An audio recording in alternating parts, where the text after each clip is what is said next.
مغفرت کے لیے باواز بلند صلوات، اپنی اپنی دعاؤں کی قبولیت کے لیے باواز بلند صلوات۔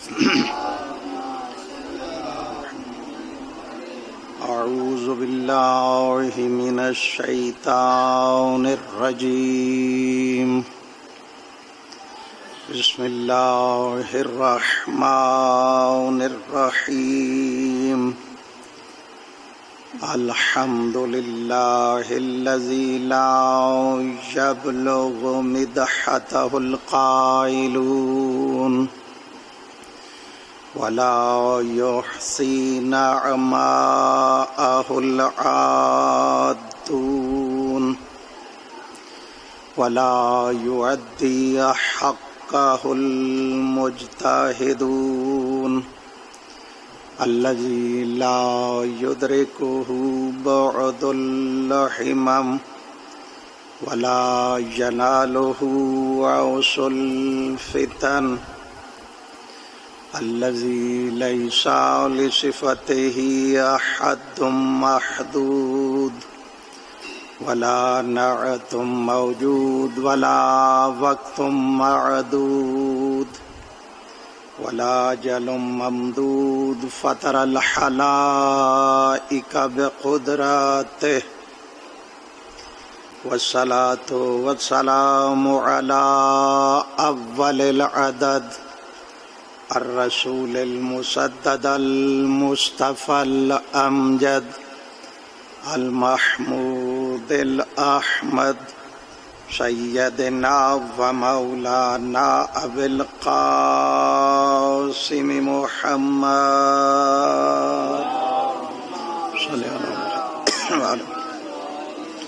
صلی اللہ علیہ وآلہ الطیبین الطاہرین المعصومین الذین لا یقاس بهم من خلق احد اما بعد فقد قال اللہ تعالی وتبارک فی کلامہ المجید وفرقانہ الحمید وقولہ الحق بسم اللہ الرحمن الرحیم وجعلناہم ائمۃ یہدون بامرنا واوحینا الیہم فعل الخیرات وَإِقَامَ الصَّلَاةِ وَإِيتَاءَ الزَّكَاةِ وَكَانُوا لَنَا عَابِدِينَ صلوات اللہم صلی علی محمد۔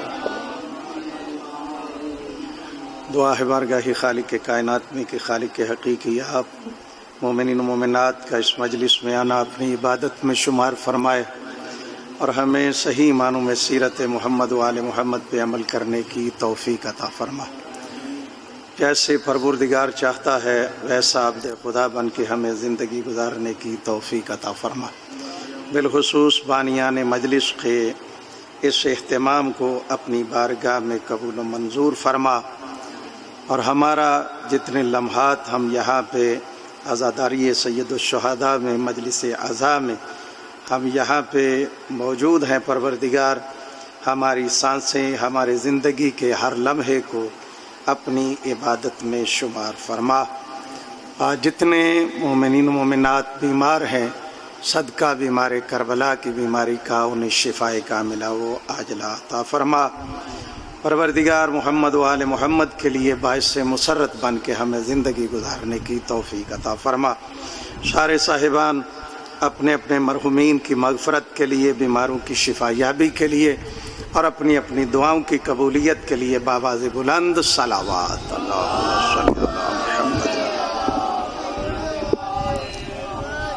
خالق دو جہاں کی بے مثل و بے مثال کتاب قرآن حکیم جو اس وقت جس ترتیب میں ہمارے پاس موجود ہے، اس کی سورہ مبارکہ انبیاء جس کا نمبر 21 ہے، اس کی آیت نمبر 73 کو تلاوت کرنے کا شرف حاصل کیا ہے۔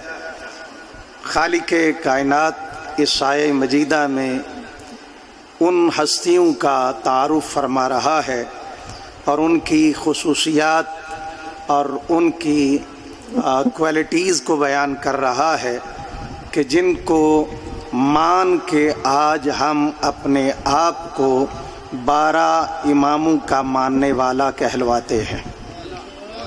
یعنی ہم جو اپنے آپ کو شیعہ کہلواتے ہیں ان کی نشانیاں ان ائمہ کی اللہ رب العزت نے اس آیہ مجیدہ میں بیان فرمائی ہے. چونکہ ہمارا ایک کلچر بن چکا ہے کہ ہمارے ہاں جب تک اس طرح کا انداز نہ اپنایا جائے کہ جس طرح ایک سٹیج شو کا سلسلہ ہوتا ہے اس وقت تک ہم بھی متوجہ نہیں ہوتے اور ہم بھی محظوظ نہیں ہوتے. چونکہ ایک دور تھا کہ جب مجالس عزا روحانیت کے لیے ہوتی تھی اور روحانی غذا یہاں پہ حاصل کی جاتی تھی اور ذکر امام حسین سے اصلاح ہوتی تھی.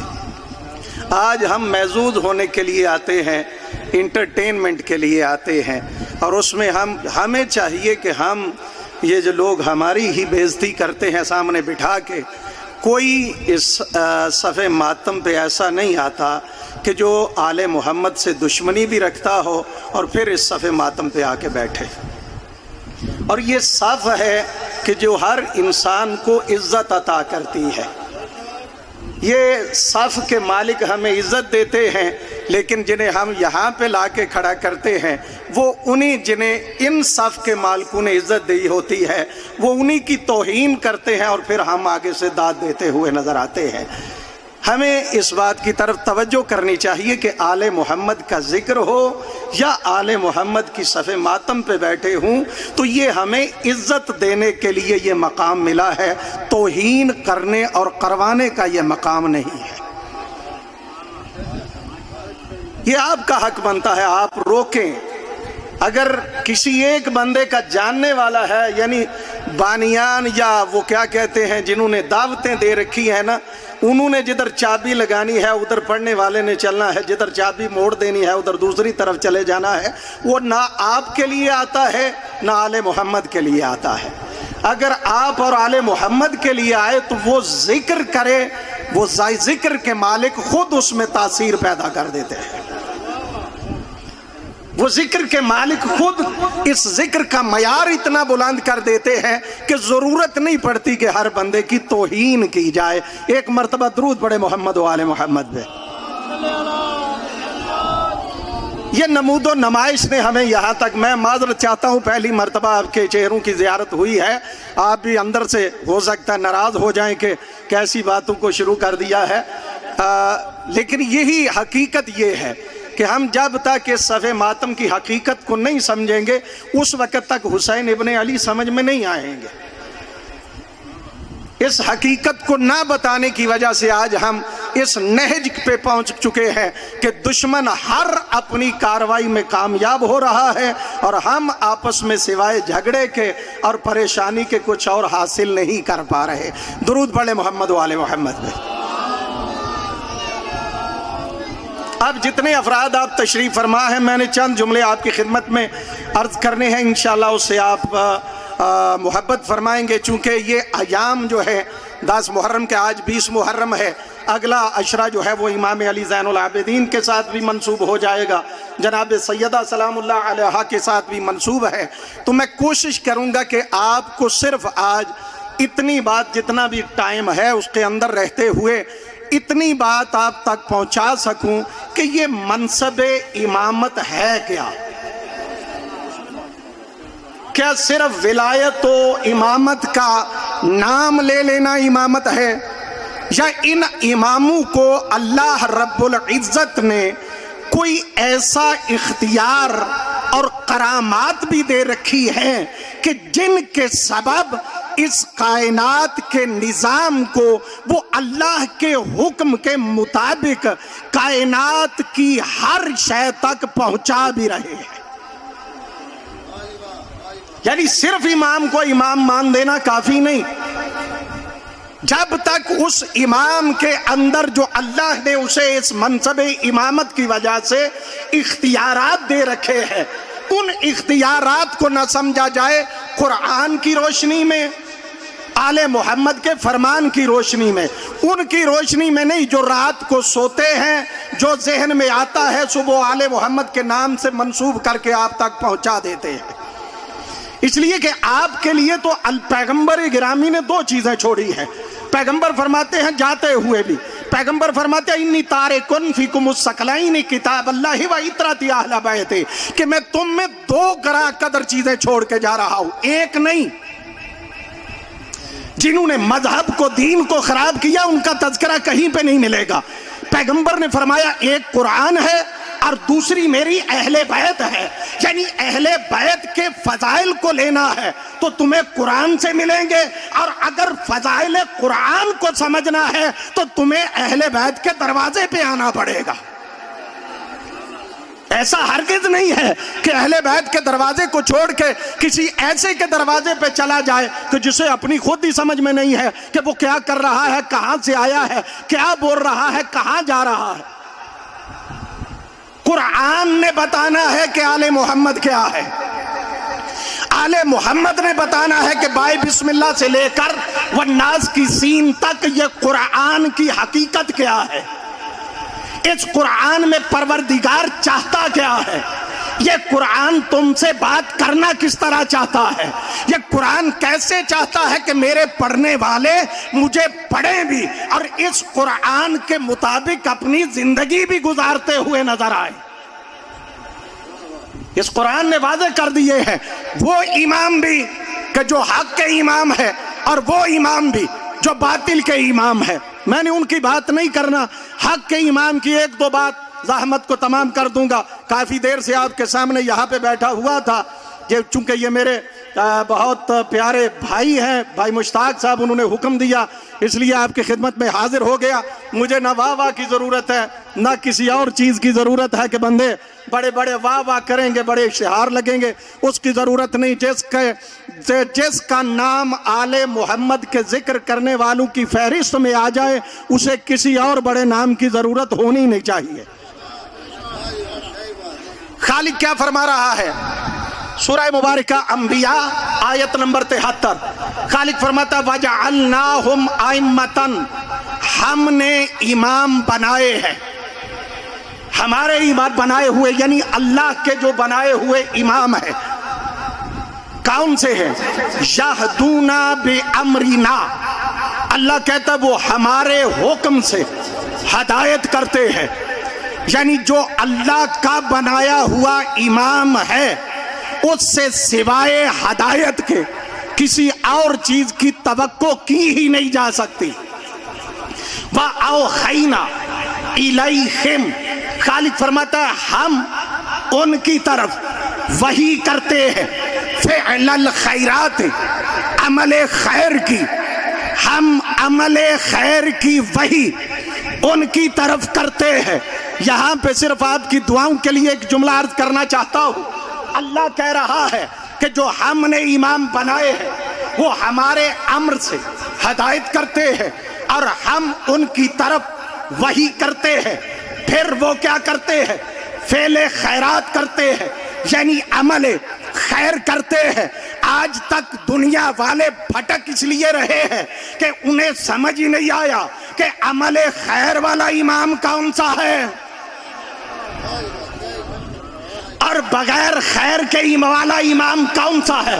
اگر دنیا سمجھ جاتی، آج تک اتنے 100 سال گزرنے کے باوجود شیجان حیدر کرار باوجود لوگوں نے بڑی کوششیں کی کہ اس اذان پہ پابندی لگائی جائے تاکہ سپیکروں میں یہ آواز باہر نہ جائے، لیکن پھر بھی چونکہ اپنی اذان کو بھی دنیا تک پہنچانا تھا، لہذا اپنی اذان کے ساتھ ساتھ انہیں اہل تشیع کو، آل محمد کے ماننے والوں کو بھی اذان کی اجازت دینا پڑی۔ ہم کہتے ہیں یہ بھی اللہ کا احسان ہے کہ اس نے یہ احسان کیا کہ آج آج بھی جہاں دوسرے مسلمانوں کی اذان ہوتی ہے وہ اپنی اذان دیتے ہیں، ہم شیعان حیدر کرار اپنی اذان دیتے ہیں، وہ اپنی اذان کے جملے کہتے ہیں، لیکن آج بھی 1400 سال گزرنے کے باوجود بھی اگر کوئی اندھا ہے یا بہرا ہے یا کسی کی سمجھ میں نہیں آ رہا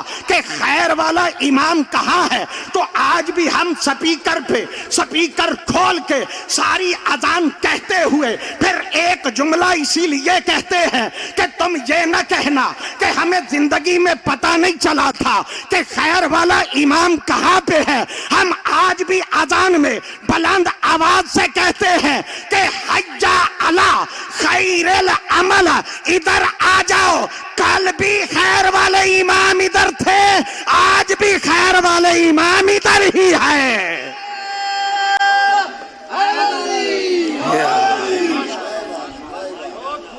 ہم ان تمام لوگوں کو جنہیں آج تک خیر والے نہیں سمجھ میں آئے انہیں اس بات کی طرف متوجہ کرتے ہیں کہ یہ نہ سمجھنا، اس لیے کہ 12ویں امام کا کوئی اقرار کرتا ہے کوئی انکار کرتا ہے، لیکن امام کے ماننے والے، امام کے فالوور، امام کی اتباع کرنے والے، امام کی اطاعت کرنے والے آج تک موجود ہیں۔ اور ہم اپنی اذان میں اعلان کر کے یہی بتاتے ہیں کہ جس خیر والے امام کا اللہ نے سورہ انبیاء کی آیت نمبر 73 میں اعلان کیا ہے وہ کل بھی ہمارا تھا، وہ آج بھی ہمارا امام ہے۔ آگے اللہ جو نشانیاں بیان کرتا ہے وہی پہ بات ختم ہو جائے گی۔ خالق فرماتا ہے اگلی نشانی اس امام کی کیا ہے جنہیں ہم نے امام بنایا ہے۔ خالق فرماتا ہے اقامت الصلاۃ، میرے امامے دی وجہ تو پریشان نہ ہو جایا جے، تواڈے نال بابا چھٹیاں لگیاں نے، میں کوئی پریشانی والی گل نہیں کرنی، جڑی کرنی سی پیغام میرا وہ مجھ پہ واجب تھا، وہ میں نے ابتدا میں آپ کی خدمت میں عرض کر دیا ہے۔ میں نے صرف امام کی کوالٹیز نشانیاں بتانی ہیں کہ وہ کون کون سی کا اللہ تعالیٰ نے اختیارات دے رکھے ہیں۔ کون سا امام ہے جسے اللہ نے بنایا ہے؟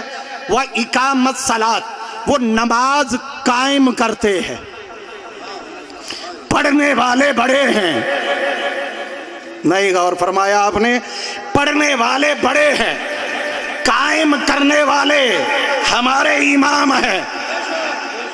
اسی لیے ایک نے جب سر سجدے میں رکھا تو سر سجدے سے اٹھایا نہیں، اور اس کے بابا کے سر میں جب ضربت لگی تھی تو کائنات میں کسی کا امام نہیں جس نے یہ جملہ کہا ہو یہ فقط ہمارا امام اور اللہ کا بنایا وہ پہلا بعد از مصطفیٰ امام ہے جس نے مسجد میں ضرب لگنے کے بعد فرمایا تھا فزت ورب الکعبہ۔ علی خیبر فتح کرنے کے بعد کامیاب نہیں ہوا بلکہ مسجد میں اللہ کی بارگاہ میں سجدہ کرتے ہوئے ضرب کھانے کے بعد کامیابی کا اعلان کرتا ہوا نظر آ رہا ہے۔ یہ کسی اور کو نصیب نہیں ہوا، یہ کس کو امام ملا؟ شیعان حیدر کرار کو۔ اقامت الصلاۃ، وہ نماز قائم کرتے ہیں، وَإِيتَاءَ الزَّكَاةِ، وہ زکوٰۃ دیتے ہیں۔ اللہ نے امام انہیں بنایا ہے جو نماز قائم کرتے ہیں، جو زکوٰۃ دیتے ہیں، یعنی واضح کر دیا کہ زکوٰۃیں لینے والے امام نہیں ہوتے۔ نہیں غور فرمایا اللہ کیا کہہ رہا ہے؟ میں نے ابھی آیت کا ترجمہ ہی نہیں ختم کیا اور آپ پریشان ہو گئے ہیں۔ اللہ نے دو نشانیاں یہاں پہ بیان فرمائی، وَإِقَامَتِ الصَّلَاةِ وَإِيتَاءَ الزَّكَاةِ، جو ہمارے بنائے ہوئے امام ہیں وہ نماز قائم کرتے ہیں، زکوٰۃ دیتے ہیں۔ اچھا مجھے یہ بتائیں، آپ نماز نہیں پڑھتے، زکوٰۃ بھی نہیں دیتے، پاکستان میں تو زبردستی زکوٰۃ لے لیتے ہیں، تسی کرے کھلوتے ہو، وہ تو 5-10 نکے نکے بچے، بیویاں، بندے، وہ بھی جو آپ دیتے ہیں نا وہ بھی زکوٰۃ ہے۔ ایک ہے نصاب کے بعد کہ جب صاحب نصاب ہو گئے تو پھر زکوٰۃ دی، ایک وہ ہے جو روز مرہ آپ زکوٰۃ دے رہے ہیں۔ زکوٰۃ تو دیتے ہیں نا، نماز بھی پڑھتے ہیں، زکوٰۃ بھی دیتے ہیں، نماز بھی پڑھتے ہیں، زکوٰۃ بھی دیتے ہیں۔ کوئی ایسا بادشاہ ہے کہ جو یہ کہے کہ میں مولانا صاحب ایسا اللہ کا بندہ ہوں جو ایک ہی وقت میں نماز بھی پڑھ سکتا ہوں، زکوٰۃ بھی دے سکتا ہوں۔ کی خیال جی ہے کوئی دینے چک دے گرد گرد ایک ہی کام کر سکتے ہیں، یا نماز پڑھیں گے یا زکوٰۃ دیں گے۔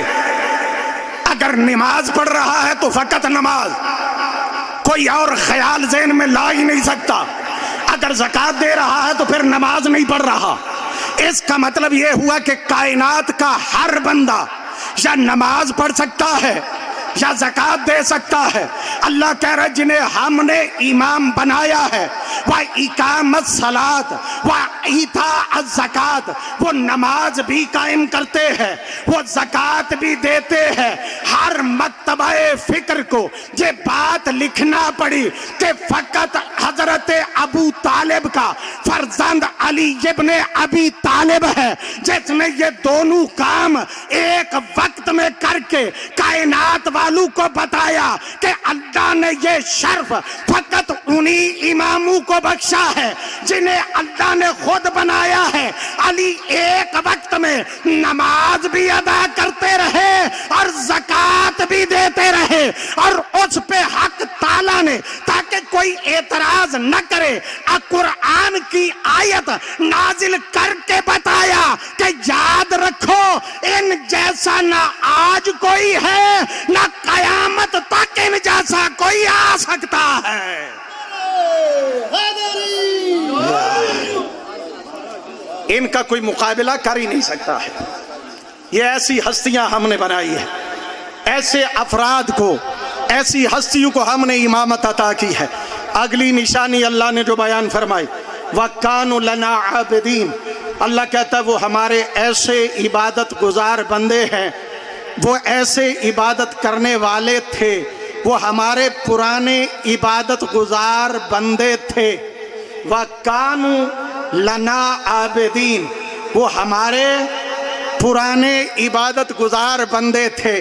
یہاں پہ مسجد بھی ہے، کچھ نمازی پہلے دن سے آ رہے ہیں، کچھ کبھی کبھی آتے ہیں، اور کسی کے دل میں رحم آ جائے تو وہ بھی آتا ہے۔ تو یہ سارے ایک جیسے نہیں گنے جاتے۔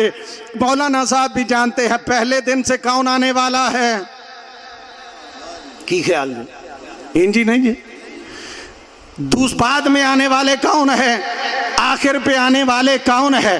یعنی ہر بندہ جب نمازی نماز پڑھنے کے لیے مسجد میں آیا تو اب مولانا صاحب کو بھی پتا ہے، نمازیوں کو بھی پتا ہے کہ کون کب آیا، کس وقت آیا، کہاں پہ آیا، کب آیا۔ یعنی اللہ نے یہ نہیں، اللہ جو فرما رہا ہے کہ جنہیں ہم نے امامت دی ہے ان کا تعارف کرواتے ہوئے اللہ کیا فرما رہا ہے وَكَانُوا لَنَا عَابِدِينَ۔ ظاہری طور پہ دیکھیں تو پیغمبر گرامی صلی اللہ علیہ وآلہ وسلم کے بعد امیر کائنات کی ولادت ہوئی ہے، پھر ان کے بعد امام حسن کی ولادت ہوئی ہے، پھر ان کے بعد امام حسین علیہ السلام کی ولادت ہوئی ہے، پھر ان کے بعد امام علی زین العابدین کی ولادت ہوئی ہے، پھر ان کے بعد امام محمد باقر کی ولادت ہے، ان کے بعد امام جعفر صادق کی ولادت ہے، ان کے بعد امام موسیٰ کاظم کی ولادت ہے، ان کے بعد امام علی رضا کی ولادت ہے، ان کے بعد امام محمد تقی کی ولادت ہے، ان کے بعد امام علی نقی کی ولادت ہے، ان کے بعد امام حسن عسکری کی ولادت ہے، ان کے بعد امام زمانہ عجل اللہ الشریف، درود پڑھ لے ایک مرتبہ محمد و آل محمد پہ،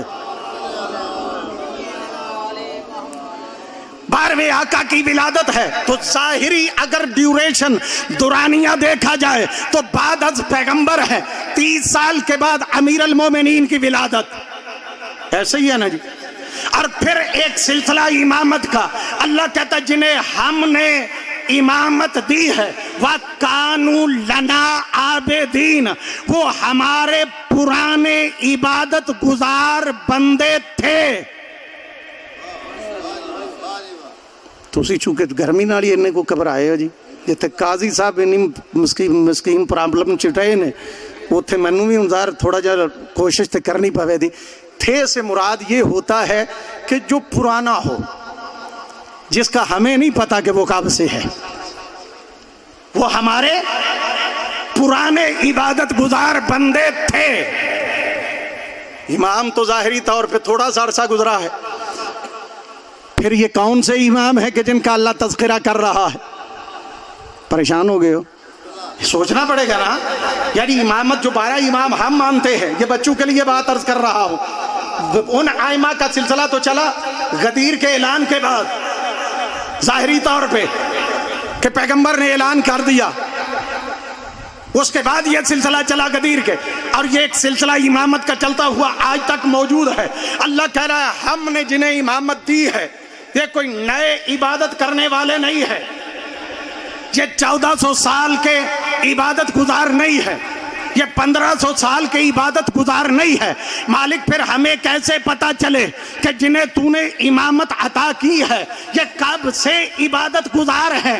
تو اسی لیے میں نے جہاں پر معصوم کی احادیث کو دیکھا، ان احادیث کی روشنی میں میں زیادہ تو تفصیل میں نہیں جا سکتا، لیکن اتنا ضرور ہے کہ اللہ رب العزت نے جو امام ہم نے مانے ہیں ان کا تعارف کرواتے ہوئے یہ اعلان ضرور کیا ہے کہ ہم نے انہیں امامت عطا کی ہے کہ جن کی عبادت کو دیکھ کر ملائکہ نے عبادت کرنے کا سلیقہ سیکھا ہے۔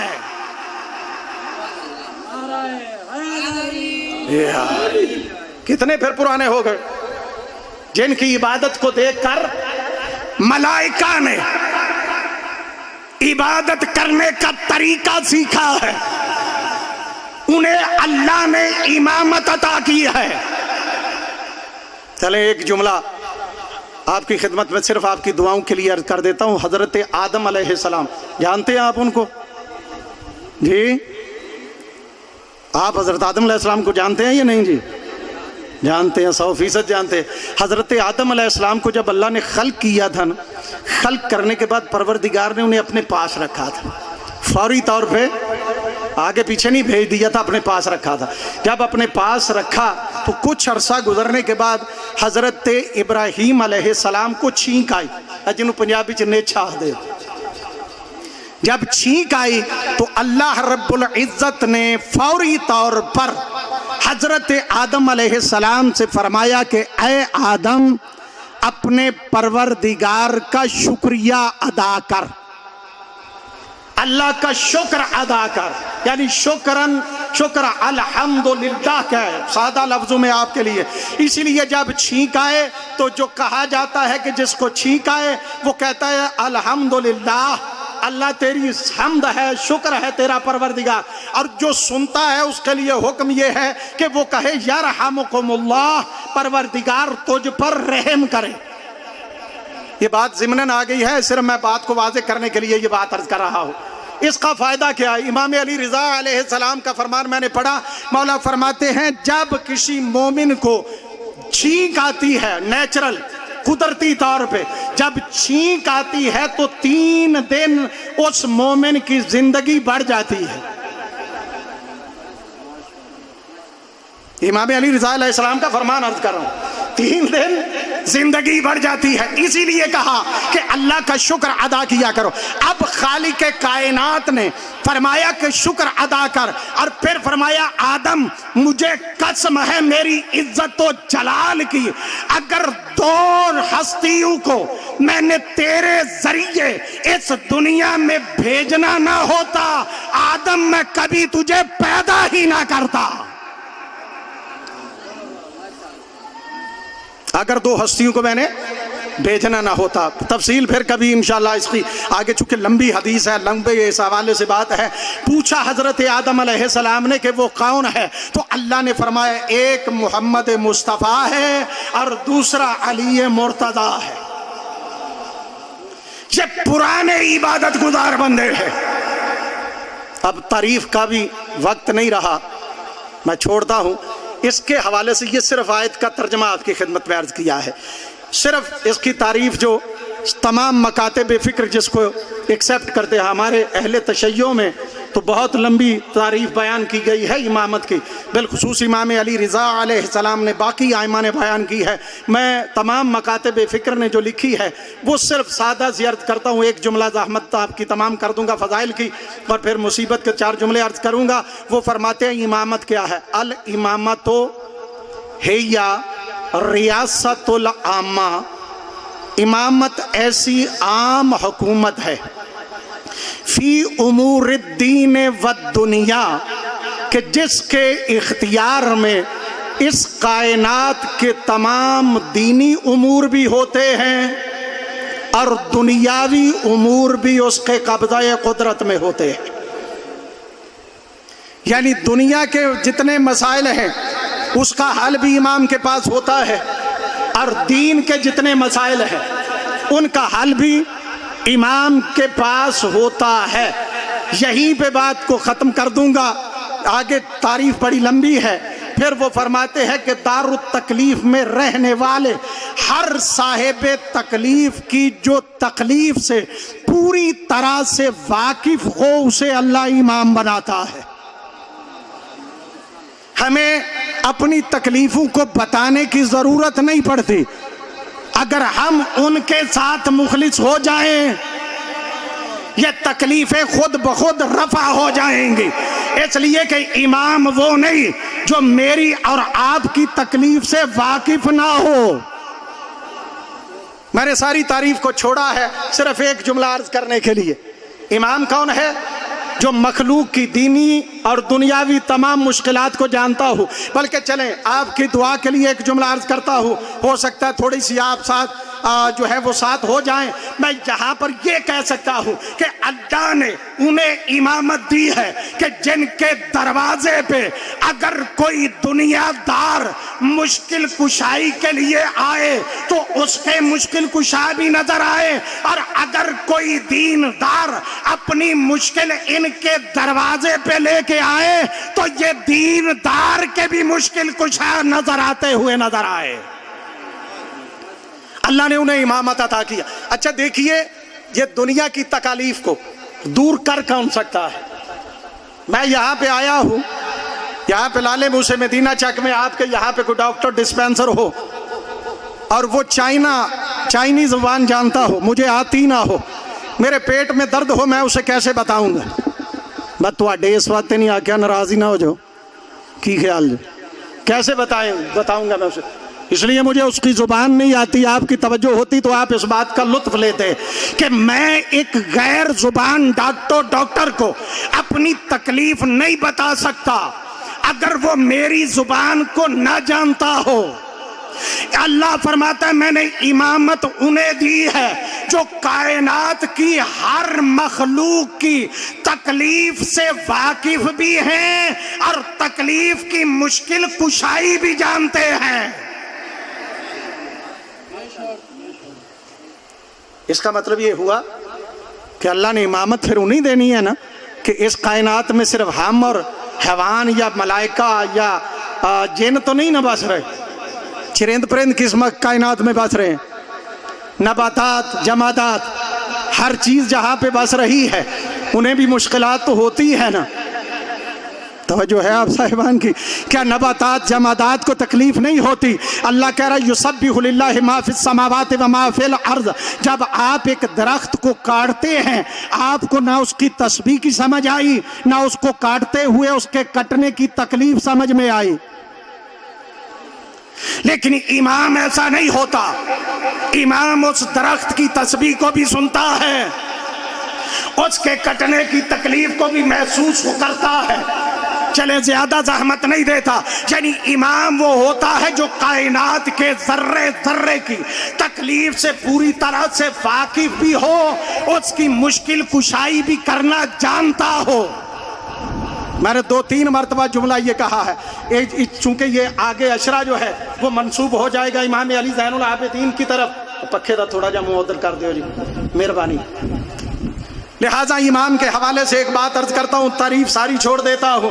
امام علی زین العابدین جانتے ہیں نا آپ ان کو، تو جڑے جڑے جانتے ہیں بازو بلند کر کے نعرہ حیدری۔ امام علی زین العابدین حضرت ابو حمزہ صومالی، انہیں بھی جانتے ہیں آپ، دعا پڑھی جاتی ہے ان کی شب قدر میں، جو قدر والی راتیں ہیں ان میں جو اعمال کرتے ہیں وہ جانتے ہیں، اس میں بھی عبادت والی جو ہے راتیں ہیں ان میں بھی لوگ جو ہے وہ عبادت کرتے ہیں۔ ایک مرتبہ درود پڑھے پھر محمد و آل محمد۔ دعائے ابو حمزہ صومالی، یہ ساری امامت کی ڈیفینیشن کا اور آیت کا ترجمہ یہاں پہ میں روکنے لگا ہوں۔ حضرت ابو حمزہ صومالی اس روایت کے راوی ہیں، وہ کہتے ہیں کہ میں ایک دن اپنے گھر سے چلتا ہوا امام علی زین العابدین کے دروازے پہ پہنچا، جن کے ایام ہے اگر ان کی بات نہ کی جائے تو مقصد ہی نہیں ہے بات کرنے کا۔ وہاں پہ جب پہنچا میں نے دستک دی، امام کے غلام نے جیسے ہی دروازہ کھولا، سامنے امام بھی صحن خانہ میں تھے، میں نے امام کی خدمت میں سلام عرض کیا، مولا نے میرے سلام کا جواب دیا۔ جب جواب دے دیا میں ایک جگہ پہ کھڑا ہو گیا، امام ایک جگہ پہ تشریف فرما تھے، امام بار بار کسی سے باتیں کر رہے تھے، کہتا ناظر یمیناً و شمالاً، میں نے دائیں بائیں دیکھا، بندہ تھا کوئی نہیں، کہتا میں دیکھ کے نا پریشان ہو کے میں نے عرض کی مولا کیا کسی سے بات کر رہے ہیں؟ مولا فرماتے ہیں ہاں۔ یہ آیت کا ترجمہ ذہن میں ہے نا جی، میں نے آگے اس کی ڈیٹیل جان بوجھ کے چھوڑ دی ہے وقت کی وجہ سے۔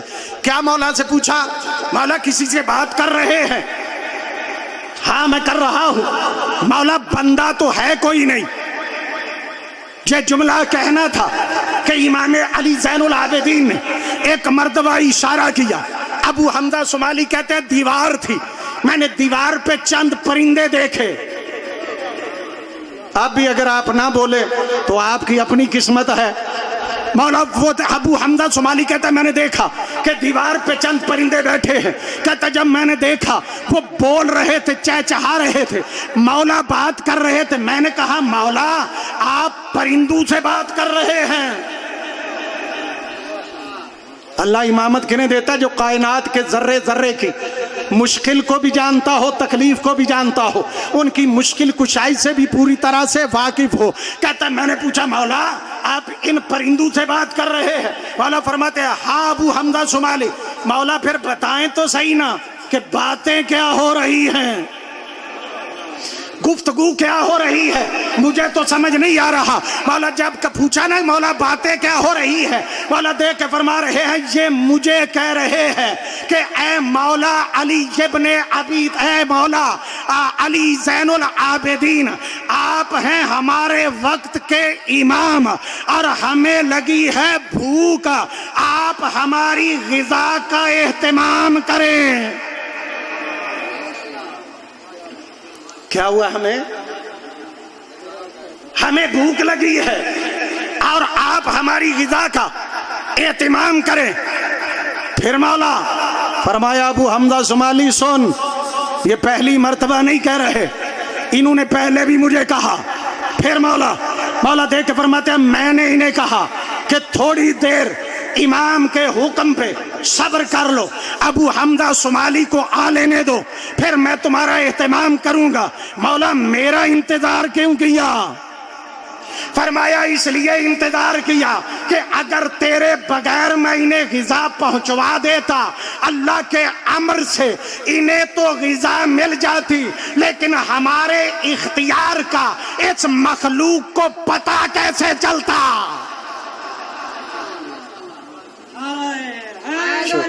دیا فرمایا غذا تو ان تک پہنچ جاتی، لیکن ان مخلوق کو پتہ کیسے چلتا کہ اللہ نے جنہیں امامت عطا کر رکھی ہے ان کا اختیار کتنا ہے؟ یہاں پہ یہی جملہ کہنا چاہوں گا کہ اللہ نے امام زین العابدین کے ذریعے سے ان پرندوں تک غذا پہنچا کر اور جناب ابو حمزہ صومالی کو اس کا گواہ بنا کر پوری کائنات پہ واضح کر دیا ہے کہ یاد رکھو رزق ذات توحید ہی کا ہے، لیکن یہ رزق مخلوق تک کبھی علی ابن ابی طالب کے ذریعے پہنچتا ہے، کبھی علی زین العابدین کے ذریعے پہنچتا ہے۔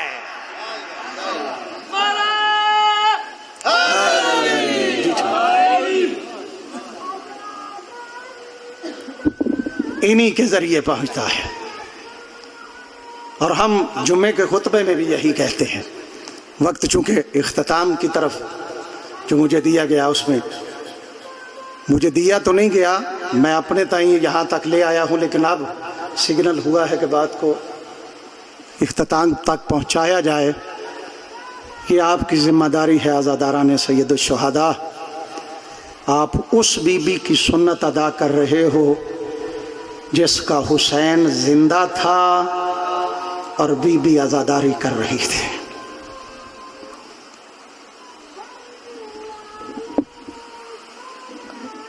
جناب سیدہ فاطمہ الزہرا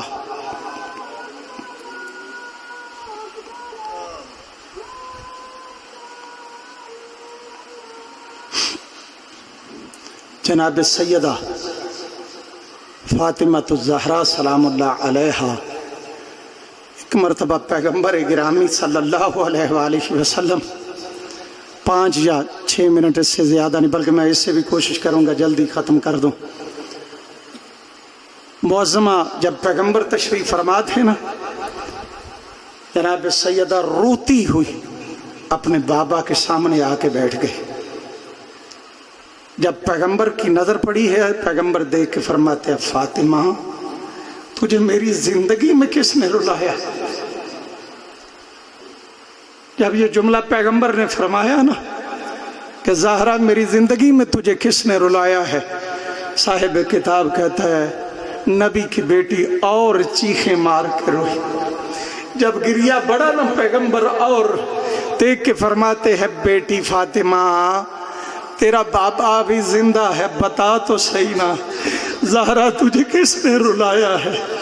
اس وقت معظمہ دیکھ کے کہتی ہے بابا آپ بھی چلے جاتے ہو نا کبھی کار رسالت کے لیے، کبھی تبلیغ کے لیے، کبھی مسجد میں نماز کے لیے، بابا آپ چلے جاتے ہو، آپ کے ساتھ کبھی علی چلے جاتے ہیں، علی کب مزدوری کے لیے چلے جاتے ہیں، کبھی آپ کے ساتھ مسجد میں چلے جاتے ہیں، بابا جو سارا دن منظر گھر میں اکیلی دیکھتی ہوں نا بابا مجھ سے برداشت نہیں ہوتا، بابا میرا جگر پھٹ جاتا ہے۔ عزادارو جب سیدہ نے کہا نا میرا جگر پھٹ جاتا ہے، نبیوں کا سردار دیکھ کے کہتا ہے بطول بتا تو صحیح کیا ہوا؟ اس وقت جناب سیدہ دیکھ کے کہتی ہے بابا سارا دن جدھر جدھر میرا حسین جاتا ہے نا میری زینب پیچھے پیچھے جاتی ہے، بابا جدھر جدھر میرا حسین جاتا ہے پیچھے پیچھے میری زینب جاتی ہے۔ بابا میں سارا دن منظر دیکھتی ہوں، اگر چاند لمحے حسین نظر نہ آئے میری زینب چیخیں مار کے روتی ہے۔ اجرکم اللہ، اللہ سوائے غم حسین کے کوئی غم نہ دے۔ عزادارو جس زینب کی ایسی حالت تھی اللہ جانے کیسے برداشت کرتی رہی جب شمر کا خنجر جلتا رہا۔ عزادارو میں نے تاریخ میں پڑھا 70 قدم پہ کھڑے ہو کے سر پہ قرآن رکھ کے رو رو کے یہی کہہ رہی تھی میرے اللہ کاش آسمان زمین پہ گر جاتا، میری ماں نے چکیاں پیس پیس کے پالا تھا۔ اجرکم اللہ۔ عزادارو شبیر وہ میرا مظلوم امام ہے، ہر پڑھنے والے نے اس حوالے سے پڑھا، صرف ایک جملہ اس حوالے سے پڑھوں گا۔ جناب جب پلٹ کے آیا ہے نا قافلہ آل محمد کا مدینے میں، جناب ام البنین نے جب ملاقات کی نا سید سجاد سے، بی بی دیکھ کے فرماتی سارے مصاحب چھوڑ رہا ہوں صرف چند جملوں کے لیے، بی بی کہتی ہے سجاد بیٹا باقی تو ساری باتیں چھوڑ، مجھے یہ بتا میرا حسین ذبح کیسے کیا گیا؟ عزادارو جب بیمار کربلا سے کہا نا بتا میرا شبیر میرا حسین ذبح کیسے کیا گیا، بیمار کربلا عرض کرتے ہیں دادی مجھ پہ تو غشی کا عالم تھا لیکن منظر میں نے سنا ضرور ہے۔ سجاد کیا سنا؟ بی میں اس وقت میرے مولا امام زین العابدین فرماتے ہیں دادی جب ہم پہنچے تھے نا شام میں اس وقت عمر سعد نے شمر کو بلایا، شمر کو بلا کے عمر سعد کہتا ہے عمر عمر سعد میں جانتا ہوں تو بڑا جری ہے، تو بڑا بے رحم ہے۔ عمر سعد کہتا ہے مجھے بتا شمر، تو نے جب حسین کا سر تن سے جدا کیا تھا اور زہرا کے بیٹے نے کوئی بات بھی کی تھی؟ شمر کہتا ہے ہاں کہا، کیا کہا تھا؟ اب یہ ظالم کہتا ہے جب میں نے دیکھا نا، آیا ہوں میں مقتل میں خنجر گھماتے ہوئے، کہتا ہے خنجر لے کے جب میں مقتل میں آیا نا، میں نے دیکھا غریب زہرا کربلا کی تپتی ریت پہ اپنی تلوار ریت میں گاڑ کے اپنا ماتھا قبضہ تلوار پہ رکھ کے بیٹھا ہوا تھا۔ شمر کہتا ہے نظر یمیناً و شمالاً، میں نے دائیں بھی دیکھا، میں نے بائیں بھی دیکھا۔ کہتا جب کوئی مجھے مدد نظر نہیں نہ آیا کہ اس کا کوئی مدد کرنے والا نہیں ہے، کہتا میں نے آگے بڑھ کے حسین کے دونوں کندھوں کو پکڑ کے زور سے دھکا دیا۔ کہتا دھکا دینا تھا، بطول کا بیٹا چہرے کے بل ایک مرتبہ جو ہے نا پشت کے بل زمین پہ لیٹا۔ عزادارو کہتا جب لیٹ گیا نا، یہ ظالم کہتا میں آگے بڑھا، آگے بڑھ کے میں حسین کی ایک مرتبہ سینے پہ بیٹھا۔ کہتا میرا سینے پہ بیٹھنا تھا کہ حسین کی آنکھوں میں خون تھا۔ شبیر نے اپنے ان دونوں انگوٹھوں سے اپنی آنکھوں کا خون ہٹایا۔ کہتا خون صاف کر کے نا ایک مرتبہ ہلکی سی آنکھیں کھولی، آنکھیں کھول کے مجھے دیکھ کے کہتا ظالم بڑے بلند مقام پہ آ بیٹھا ہے، تجھے اس مقام کی بلندی کا پتہ نہیں، یہ وہ مقام ہے جہاں پہ نانا بوسے دیا کرتا تھا، یہ وہ مقام ہے جہاں پہ ماں زہرا بوسے دیا کرتی تھی، یہ وہ مقام ہے جہاں پہ بابا علی بوسے دیا کرتا تھا۔ عزادارو یہ جملے کہنے کے بعد نا کہتا شبیر کہتا ہے تجھے پتا ہے میرے نانا نے مجھے بتایا تھا جو تیرا قاتل ہوگا نا اس میں چند نشانیاں پائی جائیں گی۔ عزادارو دو روایتیں میں نے پڑھی، ایک روایت یہ تھی اس کے چہرے پہ داغ ہوں گے چیچک کے، دوسری کتاب کہتی ہے مولا نے فرمایا اپنے پیٹ سے کپڑا ہٹا، اس کا چونکہ جو شبیر کا قاتل ہوگا اس کے بطن پہ جزام اور برس کے نشان ہوگے۔ عزادارو دو روایتیں میں نے پڑھی ہے کتابوں میں، مولا نے جب کہا نا کپڑا ہٹا، اس کے بدن پہ بھی داغ تھے، اس کے چہرے پہ بھی داغ تھے۔ شبیر اگلا جملہ فرماتا ہے میرے نانا نے کہا تھا اور جو تیرا قاتل ہوگا تو اس کی شکل خنزیر اور کتے سے ملتی جلتی ہوگی۔ عزادارو یہ ظالم کہتا یہ جملہ سننا تھا، اب مجھ سے برداشت نہیں ہوا، میں شبیر کے سینے سے اترا۔ اللہ جانے کون یہ جملے برداشت کرے گا۔ کہتا جب میں سینے سے اترا نا اب مجھ سے برداشت نہیں ہوا، میں نے اپنا بایاں ہاتھ شبیر کی داڑھی میں ڈالا۔ کہتا میں نے دایاں ہاتھ بلند کیا، کہتا بلند کر کے اس انداز سے اپنا ہاتھ میں لے کے نیچے آیا، بطول کا بیٹا کربلا کی ریت پہ تڑپ گیا۔ تڑپ کے جب پہلو بدلا ہے نا اب کہتا میں نے خنجر نکالا، خنجر نکال کے کہتا میں ضرب مارنے والا تھا، مجھے نہیں پتا، میں نے پہلے دیکھا تھا اسے چھڑانے والا کوئی نہیں تھا، کہتا میں ضرب مارنے والا تھا، ایک 4-5 سال کی بچی تھی۔ اجرکم اللہ، اللہ سوائے غم حسین کے کوئی غم نہ دے۔ کہتا 4-5 سال کی بچی تھی جو دوڑتی ہوئی شبیر کے گلے پہ گلا رکھ کے کہتی ہے ظالم اگر مارنا ہے پہلے مجھے مار، ہمارا کوئی نہیں رہ گیا۔ اجرکم اللہ۔ عمر سعد کہتا ہے میں جانتا ہوں تو بڑا ظالم ہے، تیرے دل میں رحم تو آیا نہیں ہوگا، پھر بتا بچی کو جدا کیسے کیا؟ کہتا ہے میں نے اس انداز سے جدا کیا، بچی چند قدم دور جا کے گری، گر کے ہاتھ جوڑ کے کہتی ہے ظالم جتنا مارنا ہے نا مجھے مار لے، میری پھوپھیوں کا کوئی آسرا نہیں رہ گیا، وہ زہرا زادیاں اکیلی رہ گئی ہے۔ اجرکم اللہ۔ عزادارو یہ ظالم کہتا ہے اس کے بعد میں نے ضربیں مارنا شروع کی، آخری جملہ زحمت تمام۔ عزادارو کہتا ہے میں نے ضرب ماری، شبیر نے خدا کو یاد کیا، میں نے ضرب ماری، شبیر نے نانے کو یاد کیا، میں نے ضرب ماری، شبیر نے دادے ابراہیم کو یاد کیا۔ کہتا ہے میں ضربیں مارتا گیا، کہتا ہے بالآخر آخری ضرب پہ جب سر تن سے جدا ہوا نا میں نے شبیر کی زلفوں میں ہاتھ ڈالا، کہتا ہے ہاتھ ڈال کے کربلا کی ریت ریت کے ٹیلو پہ میں نے چلنا شروع کیا. کہتا ہے جب چل رہا تھا نا ایک مرتبہ میری نظر پڑی بطول کے بیٹے کے لب ہل رہے تھے. کہتا میں ڈر گیا کہیں شبیر کوئی بددعا نہ کر رہا ہو. کہتا اسی خوف سے جب میں اپنا کان شبیر کے منہ کے قریب لے کے گیا زہرا کے بیٹے نے بددعا نہیں کی, فقط 3 جملے ایک ہی میں کہے ہیں. کہتا کیا کہا؟ کہتا کٹے ہوئے گلے سے اور ان لبوں سے فقط ایک ہی آواز 3 مرتبہ آئی. زہرا کا لال کہہ رہا تھا عباس عباس عباس. کہتا ہے اس عالم غربت میں بھی شبیر اگر مدد کے لیے کسی کو پکار رہا تھا تو ام البنین کے شیر عباس کو. الا لعنت اللہ علی قوم الظالمین وسيعلم الذين ظلموا أي منقلب ينقلبون.